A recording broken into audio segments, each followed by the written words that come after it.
कीजिए और अभी तक मेरे चैनल को सब्सक्राइब नहीं किया तो इस रेड कलर के बटन को दबा के सब्सक्राइब कीजिए और इस घंटे को बजा दीजिए।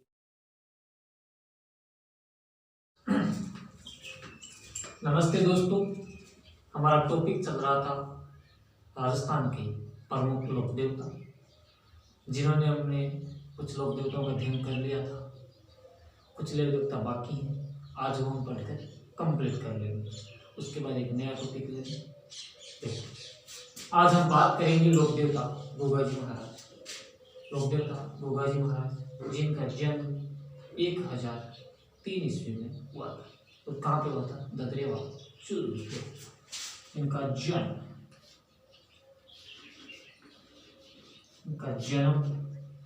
1003 ईस्वी। स्थल कौन सा था? ददरेवा चूरू। इनका स्थान था ददरेवा चूरू। देखो आगे बात करते हैं। इनके पिता का नाम क्या था? इनके पिता का नाम था जेवर सिंह। क्या था? जेवर सिंह। जेवर सिंह या जहरजी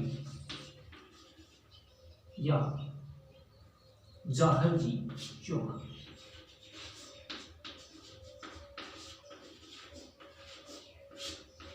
इनके पिता का नाम था जेवर सिंह या जहरजी चौहान। इनकी माता का नाम था बादशाह।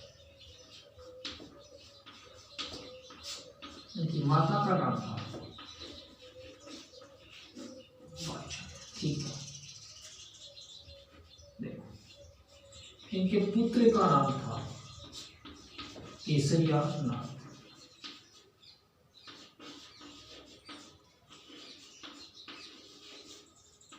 इनकी पत्नी का नाम था केलम।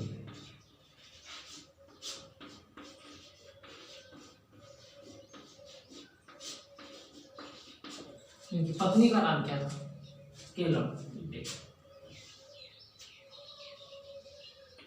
इनके गुरु थे गोरखनाथ।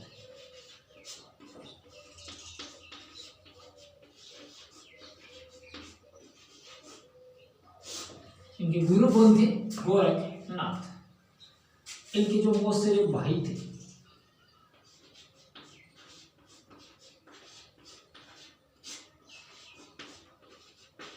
मौसेरे भाई कौन थे?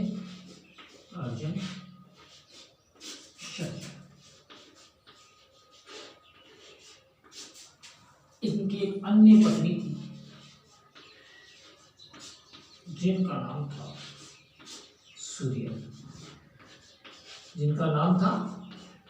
सूर्य। देखो अब देखो बात करते हैं गोगाजी संबंधित कुछ बातों के बारे में। इनका जन्म 1003 ईस्वी ददरेवा चूरू में हुआ। पिता का नाम था जेवर सिंह चौहान, माता का नाम था बादशाह, पुत्र का नाम था केसरिया नाथ और इनके गुरु का नाम था गोरखनाथ और इनके मौसेरे भाई थे, उनका नाम था अर्जुन सर्जन। इनकी पत्नी का नाम था पेमल, जो कोलूमल जोधपुर की निवासी थी। बुड्ढू जी की पुत्री। ठीक है, बुड्ढू जी राठौड़ की पुत्री। और इनके एक अन्य पत्नी थी, यूपी की थी, जिनका नाम था सूर्यल नाथ। प्रथम विवाह सूर्यल के साथ ही हुआ था। अब देखो ये इनके जन्म से संबंधित बातें हो गई। अब देखो क्या करते हैं। इनकी माता जो बाछल थी ना, कहा जाता है कि माता बाछल को गुरु गोरखनाथ के द्वारा गुरु गोरखनाथ के द्वारा एक गुगुल नामक फूल दिया गया। कौन सा फूल?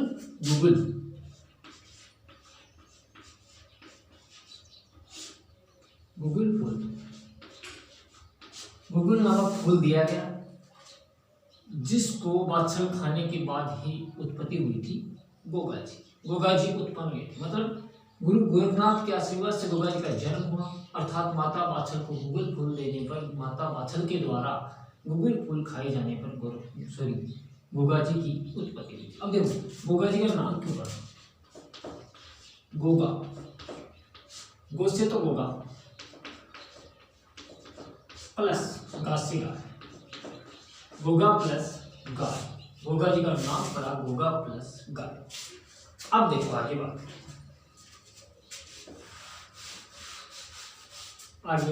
करते हैं। देखो पिता इनकी जेवर सिंह चौहान थे। इनके उपनाम की बात, गोगा जी के उपनाम क्या क्या है। उपनाम की बात करें तो जाहर पीर, गोगा पीर, गोगा पीर, जिंदा पीर, सांपों की देवता।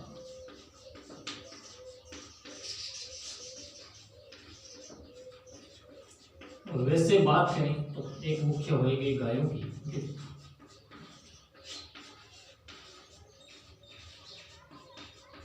गोगा जी के उपनाम है जाहर पीर, गोगा पीर, जिंदा पीर, सांपों के देवता और गायों के देवता। देखो होता है इनका जो जन्म है वो हुआ था भाद्रपद कृष्ण नवमी को। इनका जन्म भाद्रपद कृष्ण नवमी को हुआ था और इनके पुत्र केसरिया नाथ का जन्म भाद्रपद कृष्ण अष्टमी को हुआ था। तो केसरिया नाथ का जो मेला भरता है वो भरता है भाद्रपद कृष्ण अष्टमी को, और गोगा जी को जो मेला भरता है वो भरता है भाद्रपद कृष्ण नवमी को। कहा जाता है कि केसरिया नाथ के मंदिर में जो पुजारी होते हैं वो मुंह से जहर चूसते हैं, सांप के काटे जाने पर व्यक्ति का जहर जो है मुंह से चूसते हैं। ठीक है, आगे बात देखो।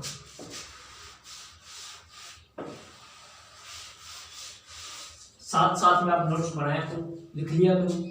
देखो अब क्या करते हैं कि पत्नी, ये पत्नी जो है ये थी कहाँ की निवासी थी, ये कोलूमंड की निवासी थी। कोलूमंड जो कोलूमंड जो इनकी पत्नी केलमदेव कोलूमंड जोधपुर की निवासी थी, अर्थात पाबूजी के बड़े भाई बुड्ढू जी की पुत्री थी, अर्थात पाबूजी की भतीजी थी। एक बार का अलग अलग किस्सा बता दिया जाता है कि पाबूजी की शादी के मतलब गोगा जी की शादी के समय केलम को सर्प डस लेता है, और केलम को जब सर्प डसता है तो गोगा जी गुस्से में होते हैं और क्या करते हैं, सारे सर्पों को हवन कुंड में डाल देता है। हवन कुंड में डालने के बाद सांपों का जो देवता है, रक्षक देवता, वो गोगा जी महाराज से माफी मांगता है, फिर वो गोगा जी महाराज सांपों को माफी देते हैं। एक बार दूसरे किंवदंतियों में ये भी आता है कि गोगा जी महाराज को केलम से विवाह मतलब केलम का विवाह गोगा जी महाराज के साथ करने के लिए बुड्ढो जी ने मना कर दिया था कि मैं इनका विवाह इनके साथ नहीं करूँगा। तो कहा जाता है कि तीज के दिन गोगा जी महाराज ने नागन को आदेश दिया था कि आप केलम को आंगड़ी पे ढस लो और मतलब जहर मत छनाना। तो कहा जाता है गोगा जी ने खुद उसको नाक से डसवाया था, और उसके बाद उसका जहर उतारने के लिए गोगा जी के पास उनके घर वालों को आना पड़ा था। उसके बाद उनकी शादी किसके साथ हुई थी, गोगा जी के साथ। अलग अलग कहानी है, हमें परीक्षा उपयोगी जो ध्यान रखना है, कहानियों में कुछ ज़्यादा याद नहीं रखनी, हमें जो बात परीक्षा में पूछी जानी है वही याद रखनी है। देखो केलम की एक इनकी पत्नी अन्य पत्नी थी जिनका नाम था सूर्य नाम। एक इनकी अन्य पत्नी थी जिनका सूर्य नाम था। एक देखो क्या होता है, किसान खेत में काम करते थे। किसान जब खेत में काम करते हैं तो अपने हल की एक राखी बांधते हैं, अर्थात जो धागा बोलते हैं, एक राखी बांधते हैं जिसमें 9 गांठ होती है, उसे क्या बोलते हैं, गोगा राखी। गोगा राखी, यह राखी किसानों द्वारा हल जोतते समय अपने हल के बारे में रखी इसे गोगा राखी। इस राखी का उद्देश्य यही है, किसान उनसे कामना करते हैं कि आप हमारी जो जीव जंतु, जहरीले जीव जंतु जो फिरते हैं खेतों में, उनसे आप हमारी रक्षा करें। जिसके अंदर कितनी गांठ होती है, 9 गांठ। 9 गांठ। अब देखो आगे बात करते हैं।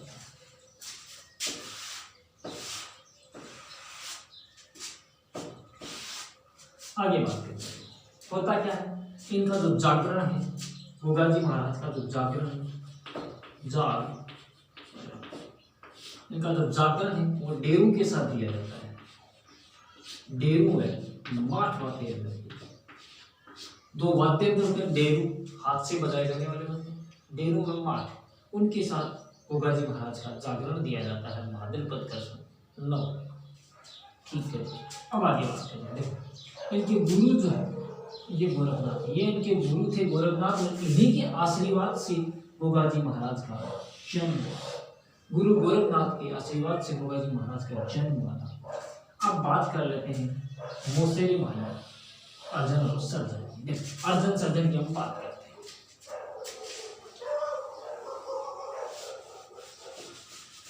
अर्जन सर्जन की बात करते हैं। अर्जन सर्जन इनके मौसेरे भाई थे। एक बार कृष्ण भूतवाला पर पूछा जाता है कि राजस्थान के से कौन से लोक देवता है जिन्होंने महमूद गजनवी के साथ युद्ध किया था। तो राजस्थान के मात्र लोक देवता है गोगा जी महाराज जिन्होंने महमूद गजनवी के साथ युद्ध किया था। अर्जन सर्जन क्या करते हैं, गायों को इकट्ठी करके महमूद गजनवी को दे देते हैं।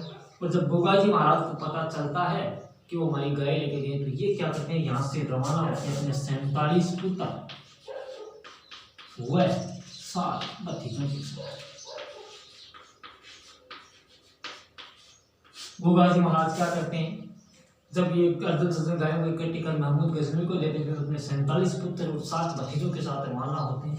और कहा जाता है कि महमूद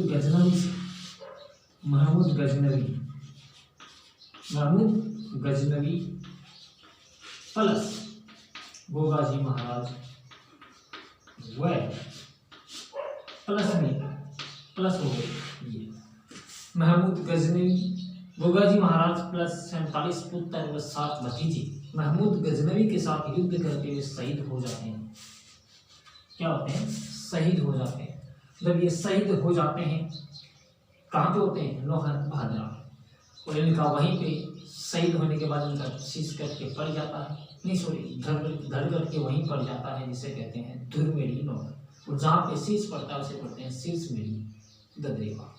देखो, तो कुल मिला के बात यह है कि राजस्थान के मात्र कौन से लोग देवता है जिन्होंने महमूद गजनवी के साथ युद्ध किया था। तो मोहम्मद गजनवी के साथ युद्ध किया था राजस्थान के प्रमुख लोग देवता गोगा जी महाराज ने। उनके साथ 47 पुत्र और 60 भतीजे शहीद हो गए। अब देखो आगे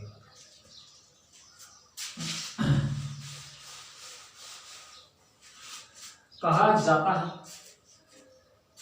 कि इनकी जो मेड़ी है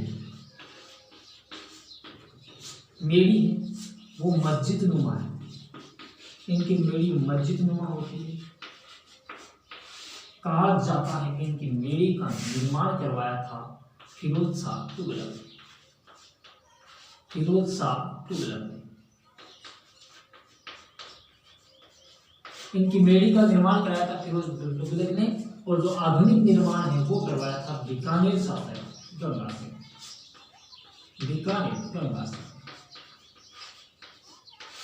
इनकी मेड़ी का निर्माण फिरोज शाह तुगलक ने करवाया था। आधुनिक निर्माण बीकानेर शासक गंगा सिंह ने कर। मेड़ी इनकी मस्जिद नुमा होती है। क्या होता है कि इनकी मेड़ी में 1 माह तो पूजा करते हैं। 1 माह पुजारी होता है हिंदू, 1 माह पुजारी हिंदू, तो 11 माह पुजारी कायम खानी मुस्लिम।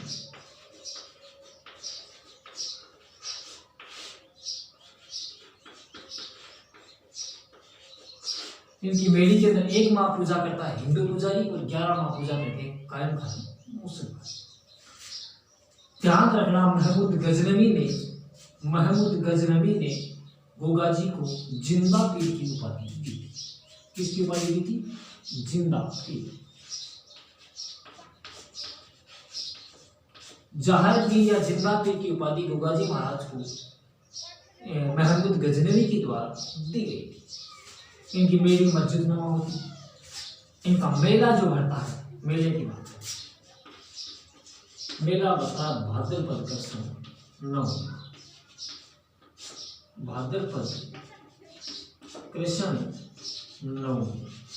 मेला बढ़ता है भाद्रपद कृष्ण 9 को। केसरियानाथ का मेला बढ़ता है भाद्रपद कृष्ण 8 को।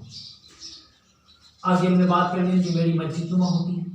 इनका पुजारी 1 माह हिंदू रहता है और 11 माह रहते हैं कायम खानी मुस्लिम। कहा जाता है कि गोगा जी महाराज के वंशज कायम सिंह या कर्ण सिंह के द्वारा उत्पन्न जो संतान हुई वो कायम खानी मुसलमान है। ठीक है दोस्तों, अब इनके मंदिर कहाँ है?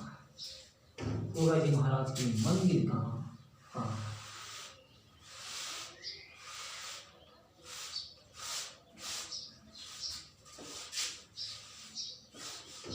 गोगा जी महाराज के मंदिर है वहाँ, उनके मुख्य मंदिर। मंदिरों की बात करें, का पहला मंदिर है नौहर हनुमान।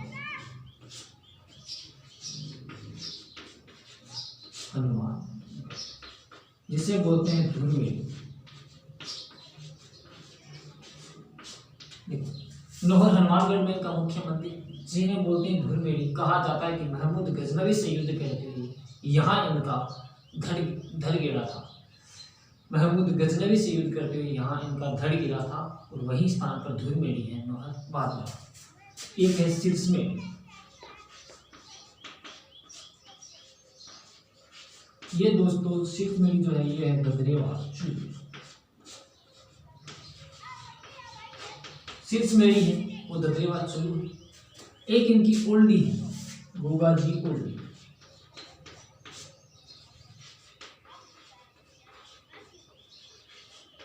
ओल्डी सांसो और ये पता है चलो। मुख्य 3 मंदिर है नौहर बाजरा धुरमेड़ी हनुमानगढ़, सिरसमेड़ी ददरेवार चूरू और गोगाली की ओल्डी सांसो। चलो अब देखो एक ग्रंथ लिखा हुआ है, एक ग्रंथ लिखा हुआ है, एक ग्रंथ लिखा हुआ है गोगा रसावली। गोगा रसावली ये ग्रंथ लिखा हुआ है कवि मेहर। देखो एक बार दोबारा रिपीट लगा लेते हैं। गोगा जी महाराज का जन्म 1003 ईस्वी, जन्म स्थान ददरेवार चूरू। पिताजी का नाम जेवर सिंह, माता का नाम वात्सल, पत्नी का नाम केलम, मौसेरे भाई अर्जुन और सर्जन, पुत्र का नाम केसरियानाथ, गुरु का नाम गोरखनाथ। कहा जाता है कि गुरु गोरखनाथ के द्वारा गोगा जी की माता माछा को गुगुल नाम का एक फल दिया गया था, जिसी के आशीर्वाद से या उस फल को खाने से गोगा जी महाराज उत्पन्न हुए थे। ठीक है, गोगा जी महाराज के लिए कहावत है, ये कहावत है गांव गांव गोगा,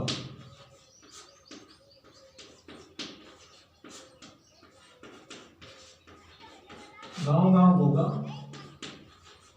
गांव गांव खेजे। गोगा जी महाराज के लिए कहावत है गांव गांव गोगा, गांव गांव खेजे। कहा जाता है कि केलम ने बूढ़ो जी की पुत्री अगर बाबू जी की भतीजी थी। केलम की शादी थी, उस समय सर्प केलम को डस लेता है। गोगा जी महाराज गुस्से में थे, सारे सांपों को हवनकुंड में डलवा देते हैं और फिर सांपों का रक्षक देवता गोगा जी महाराज से माफी मांगता है। अर्जन सर्जन थे जो उन्होंने गाय इकट्ठी करके, मौसेरे भाई थे, गाय इकट्ठी करके महमूद गजनवी को दे दी थी और मोहम्मद गजनवी से युद्ध करते हुए गोगा जी महाराज के 47 पुत्र और 7 भतीजे शहीद हो गए थे। जार पीर की उपाधि या जिंदा पीर की उपाधि महमूद गजनी के द्वारा गोगा जी को दी गई थी। इनके मंदिर नौहर बाजरा हनुमानगढ़, ददरेवार चूरू और गोगा जी की ओल्डी सांसोर जालौर में है। इनका ग्रंथ है रसावली ग्रंथ है इनका लिखा हुआ। गोगा रसावली कवि मेहर द्वारा किसानों के द्वारा हल के राखी बांधी जाती है, जिसे कहते हैं गोगा राखड़ी, जिसमें 9 घाटे होती है। मेला बढ़ता है भाद्रपद कृष्ण नवमी को और केसरियानाथ का मेला बढ़ता है भाद्रपद कृष्ण अष्टमी को। केसरियानाथ के मंदिर में क्या होता है कि जो पुजारी जो होता है वो सांप काटे व्यक्ति का जहर चूस कर निकालता है, मुंह से चूस कर। और इसके बाद बात कर देते हैं इनका जो जागरण है वो डेरों और माठ वाद्यंत्र के साथ दिया जाता है। ये था हमारा गोगा इतिहास। अब आगे बात करेंगे हम दोस्तों, आगे बात करेंगे हम दोस्तों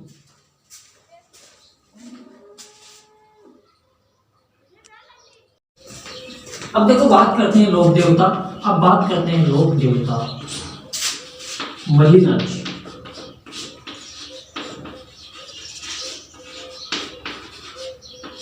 देखो मलिनाथ जी तलिनाथ जी के बारे में ध्यान देते हैं रखना कि इनका स्थान कौन सा है और बाकी ज्यादा बातें नहीं। देखो मलिनाथ का जन्म स्थान है बाड़मेर। मलिनाथ जी बाड़मेर में जन्मे थे और बाड़मेर का कहा जाता है कि मालानी जो क्षेत्र है वो इन्हीं के नाम पर पड़ा था। बाड़मेर का मालानी क्षेत्र मलिनाथ जी के नाम पे ही पड़ा था। मलिनाथ जी तलिनाथ जी में हमेशा कंफ्यूज होते हैं। तो मलिनाथ जी बाड़मेर में जन्मे थे और तलिनाथ जी का जन्म हुआ था सिरगढ़ जोधपुर, याद रखना। माला ने, देखो इनकी पत्नी थी रूपा देवी, कौन थी? इनकी पत्नी रूपा देवी के नाम पे एक गांव बसा हुआ या मंदिर है। इनकी रूपा देवी का जो मंदिर है वो मालाजाल गांव बाढ़ है। कहाँ पे? मालाजाल बाढ़, मालाजाल बाढ़। इनकी पत्नी रूपा देवी का मंदिर मालाजाल बाड़मेर में इन्होंने एक पंथ की स्थापना की थी, कुंडा पंथ। इन्होंने एक पंथ चलाया था, कुंडा पंथ, जिसकी स्थापना की थी 1399। ध्यान रखना, कुछ पंथों से संबंधित बातें याद रखना। जैसे ये हो गया कांवड़िया पंथ, रामदेव जी ने चलाया था। अभी इसे याद रखना, देवताओं में पंथ चलाए गए। 1399। इनको कहा जाता है सिद्ध पुरुष। इन्हें क्या कहा जाता है? सिद्ध पुरुष। तल्लीनाथ जी और मल्लीनाथ जी का ज्यादा विवरण नहीं है, उनका स्थान याद रखना है। कहाँ के? इनमें कंफ्यूज होते हैं, कई बार लोग करते हैं तल्लीनाथ जी को बाड़मेर कर देते हैं, मल्लीनाथ जी को जोधपुर कर देते हैं। यहाँ पे वो कंफ्यूज होते, कंफ्यूज मत होना दोस्तों। मल्लीनाथ जी जो है बाड़मेर से हैं, तल्लीनाथ जी वो जोधपुर से। अब देखो आगे बात करते हैं तल्लीनाथ जी बाड़मेर। अब बात कर लेते हैं तल्लीनाथ, छोटे से लोक देवता है तल्लीनाथ जी। तल्लीनाथ जी, इनका जन्म हुआ था शेरगढ़ जोधपुर। इनका जन्म शेरगढ़ जोधपुर, लेकिन इनका जो ये प्रमुख देवता कहाँ के हैं? ये प्रमुख देवता है कहाँ के हैं? पंचमुखी फाड़ी।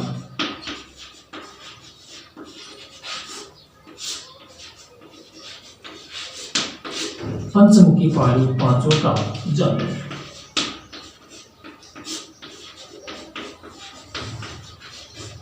यह प्रमुख देवता है पंचमुखी पहाड़ी, पांचों का जालोर। और कहा जाता है कि यह राव चूड़ा के भाई है, राव चूड़ा के भाई। इनकी इतनी बातें आपको याद रखनी। इनका जन्म शेरगढ़ जोधपुर, जन्म इनका शेरगढ़ जोधपुर में हुआ, परंतु ये प्रमुख देवता पंचमुखी पहाड़ी, पांचों का जालोर। पूछ लिया जाता है, कई बार पूछ लिया तल्लीनाथ जी का जन्म कहाँ हुआ, तो आ जाता है शेरगढ़ जोधपुर। उसी के बाद कंटिन्यू एक क्वेश्चन दे देते हैं कि तल्लीनाथ जी जो लोग देवता वो कहाँ के प्रमुख देवता थे। लोग क्या करते हैं, सीधा ऊपर के क्वेश्चन को देख के कि शेरगढ़ में अगर जन्म हुआ है तो वो शेरगढ़ के प्रमुख देवता है। ये बात आपको गलती नहीं करनी है। वो प्रमुख देवता कहाँ के हैं? पंचमुखी पांचों का जालोर। अब देखो ये लोक देवता हमारा बच गया। इसके बाद लोक देवता का हमारा टॉपिक पूरा हो गया। आगे हम नया टॉपिक लेंगे, वो है मेहाजी मांगलिया। मेहाजी मांगलिया, इनका जन्म हुआ था 14वीं सदी में। 14वीं सदी में भाद्रपद कृष्ण, जिस दिन केसरियानाथ का जन्म हुआ था उसी दिन इनका जन्म हुआ था। भाद्रपद कृष्ण 9, भाद्रपद कृष्ण 9 को जन्म हुआ था मेहाजी मांगलिया। इनका गोत्र क्या है? इनका गोत्र है मांगलिया। गोत्र इनका क्या है? मांगलिया। ठीक है, मांगलिया। मांगलिया से याद रख लेना कि मांगलिया मतलब मांगना पड़ता है। मांगलिया मतलब इनका जो पुजारी होता है उनका वंशवर्धन नहीं करता, उनको अपने भाई से पुत्र गोद देता। पिता कौन थे? इनके पिता थे गोपाल राव सांवला। गोपाल राव सांवला,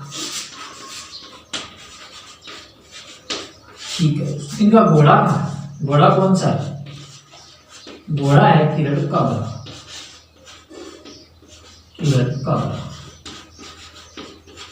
घोड़ों से मुझे याद करना, लीला घोड़ा रामदेव जी का, लीलगर घोड़ा देवनारायण जी का, लीलर घोड़ी तेजा जी की, केसर कालवी घोड़ी बाबू जी की, किरण काबरा घोड़ा सॉरी मेहाजी का, मांगलिया का, और चेतक घोड़ा महाराणा का। याद, इनका मंदिर कहाँ है? इनका मंदिर जो है वो है बापनी गांव जो बापनी जोधपुर। मेहाजी मांगलिया का जो मंदिर है वो बापनी गांव जोधपुर में। जन्म 14वीं सदी भाद्रपद कृष्ण 9 को। गोत्र मांगलिया, पिता गोपाल राव। वो एक बात है, उनके जो पुजारी होते हैं, पुजारी जो होते हैं वो नो वंश।